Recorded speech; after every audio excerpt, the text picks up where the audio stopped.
My first question for all of you would be, I guess we all would be interested knowing that what inspired you in doing what you are doing now? My On a broader level, my interest was in thinking about how one can sort of reconfigure the political in terms of thinking of things that one doesn't usually characterize as political.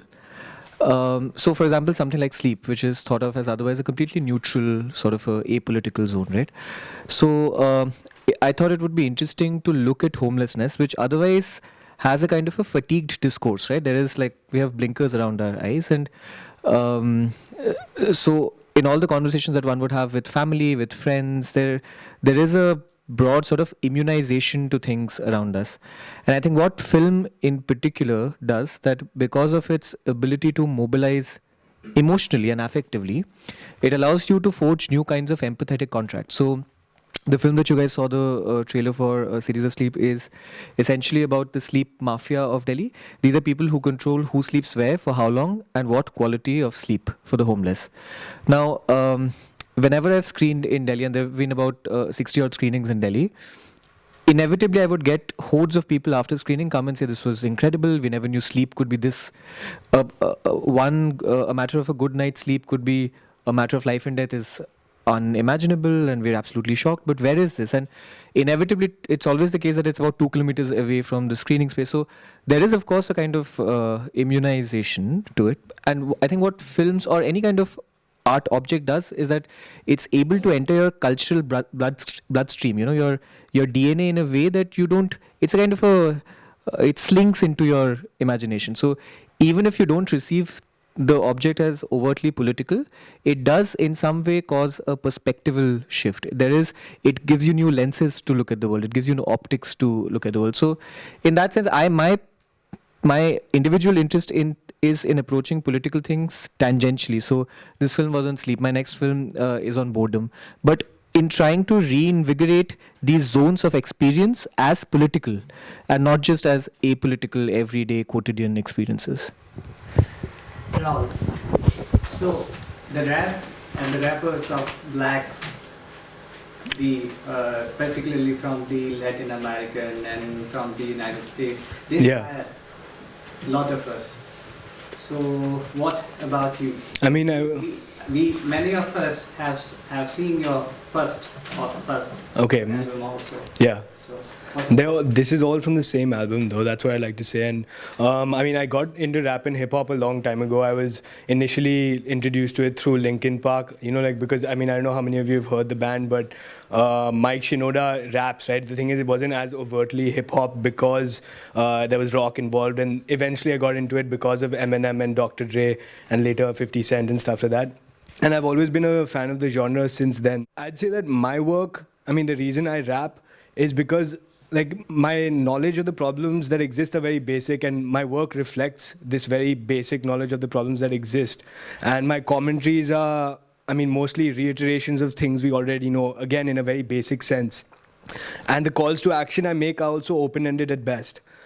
The thing I hope to add, the unique thing I can bring to the table is my perspective, and it's a perspective that's fueled largely by the belief that we can be better. Like, I know these problems exist, I know what they're like at a very basic level, but I think that we have the intelligence amongst all of us, we have the resources available. What we need is the desire to push, to utilize those resources and the intelligence at our disposal to actually like go out there and actually make changes regarding all these problems we know.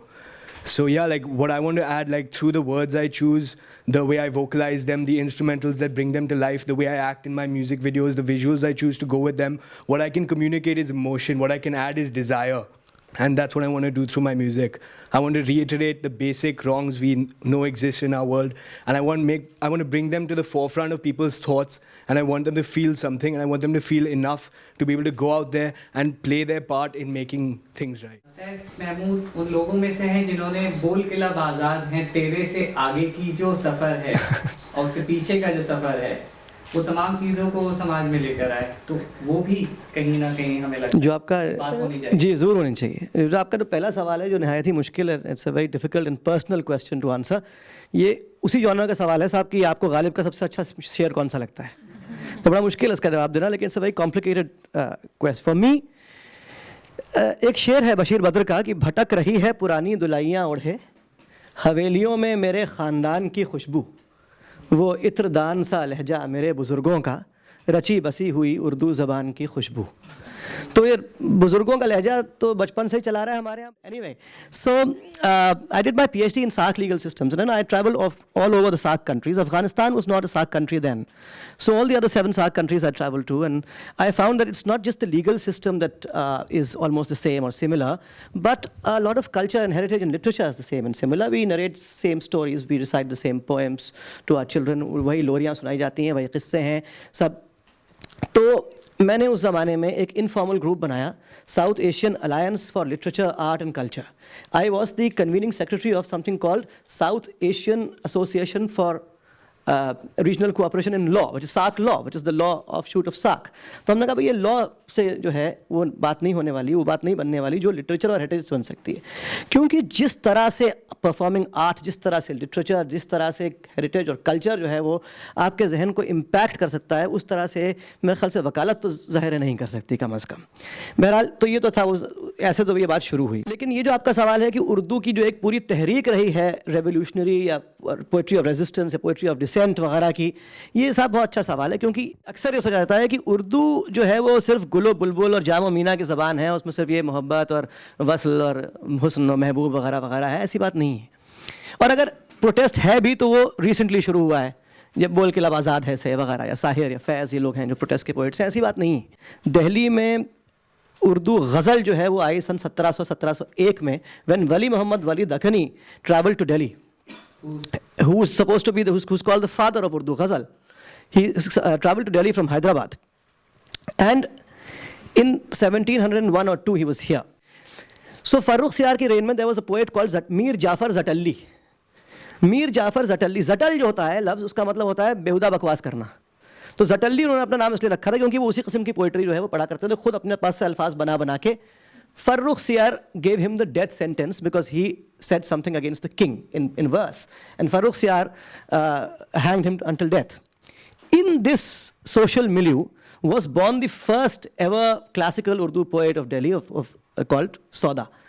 So एक उर्दू में बड़ा establish सा principal है literature में कि आप अल्लाह से तो चाहे जितनी भी लिबर्टी ले लीजिए, लेकिन रसूल से, the prophet of Islam, prophet Mohammad, उनसे आप कोई लिबर्टी नहीं ले सकते। तो Sauda broke this tradition for the first time, and I think, and there was no fatwa against him. And how did he break this tradition? Sauda का शेर है, ये आप लोगों को इसके लिए मालूम होना चाहिए that the Prophet of Islam, Prophet Muhammad, got married to his employer. The first wife, Bibi Aisha, Bibi Khadija, was his employer. And शेर है कि बाज़ार मोहब्बत में नबूवत का बहा क्या, in the market of love, what value does prophethood have? Nothing. होंगे आप अपने घर में होंगे प्रॉफिट। बाज़ार मोहब्बत में नबूवत का बहा क्या, एक जन ने लिया मोल नबी चंद दिरहम से। A woman bought the Nabi, the Prophet, for a couple of dirhams. So this is where protest against, protest poetry started. And then of course we have a whole line of people like Mir. Mir उस ज़माने में कह रहा है कि साहब मीर के दिनों मज़हब को अब पूछते क्या हो, उनने तो कशका खींचा, दैर में बैठा कब का तर्क इस्लाम किया। ये मीर उस ज़माने में कह रहा है, कोई फतवा इशू नहीं हुआ, कुछ नहीं हुआ। We provide the mic to the oppressed. So this normalization of telling stories and who's telling stories is my first motive to do spoken word in the first place.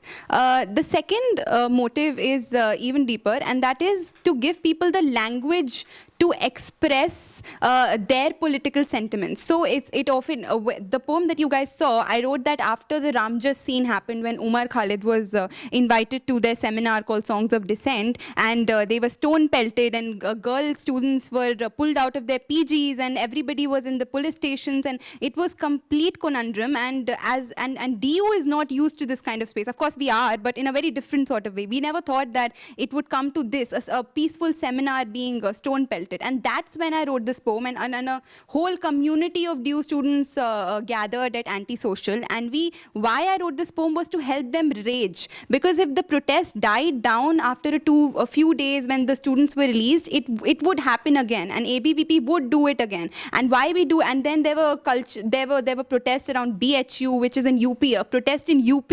That was where I'm from, Allahabad. I'm from Allahabad, and it made me very happy to see protests happening around the country. And this is what I do it for, to give people the language to express their political sentiments. And it's not just political, it's also resistance in general. So like I've always been very angry with Ekta Kapoor serials and the way they depict women. So when I was writing the poem called Dear Ekta Kapoor, I thought, how do I make people question it when they see it in general in life? How do I make them stop before every Ekta Kapoor serial and mock it in a way? Because you only overpower someone when you mock it, really. That's how I believe. So I included a paragraph in the poem which was redefining the names of all the, like, क्योंकि सास भी कभी socially independent थी, क्योंकि बहू भी कभी education minister थी, क्योंकि gender roles है कहानी घर घर की, बड़े अच्छे लगते हैं, men who are not entitled to think we owe them love, बड़े अच्छे लगते हैं, slow motion में sexism को bash करने वाले narratives, कैसा ये प्यार है जो abuser से किया, कैसा ये प्यार है जो husband को please करने में ही कट गया.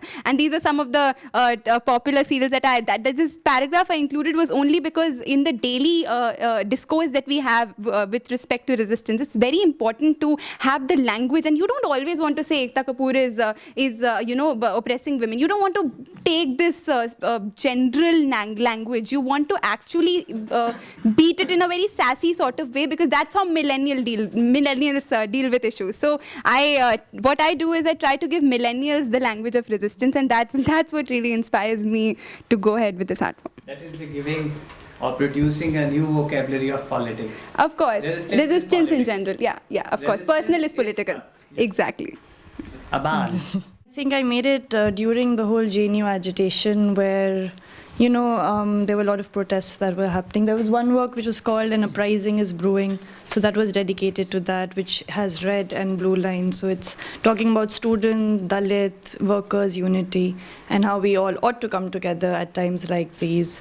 And to talk about why I do what I'm doing, and I'm working a lot in response to what the government is doing.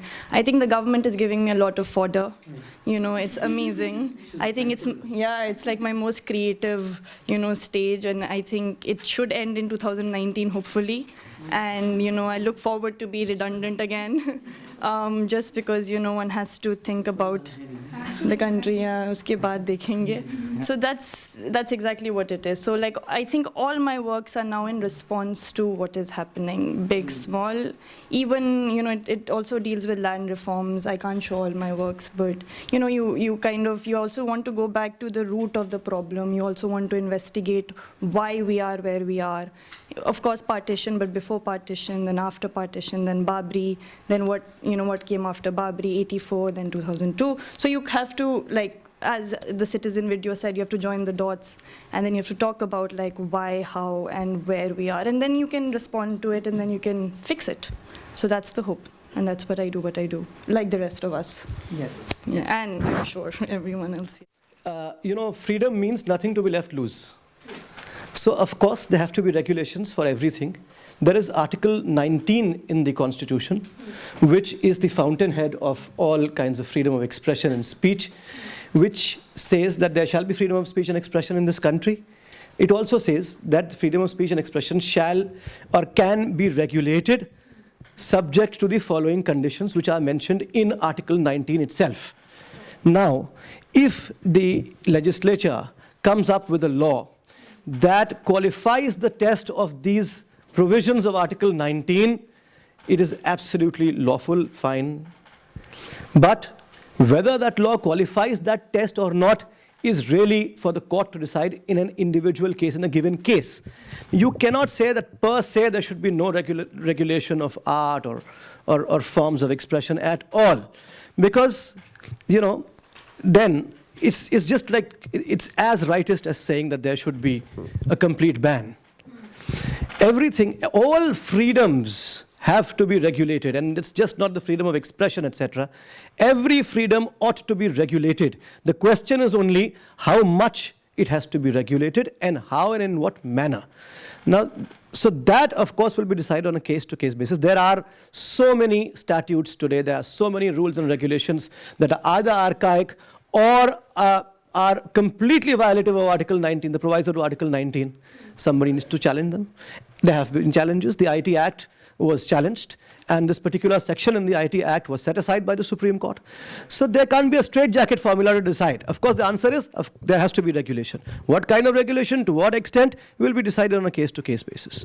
I think that one, it depends on the kind of exposure, the level at which the media is functioning. So say the Standing Committee of Information and Broadcasting was discussing Padmavat, and there's a censor board. Why? Because it is catering to the whole population. Now when you compare that to Section 66A being squashed, you can write on your Facebook against somebody else now. So that's the individual level. So probably how the state would view me performing a spoken word poetry at an open mic is at the individual level, and if that has to be broadcasted in theatres or called to be made tax-free, then that becomes a state issue. So the kind of exposure that you are asking for your media also in some way governs or has governed its regulation, and probably that's the path that we are going to follow for a long time. That's just how I feel.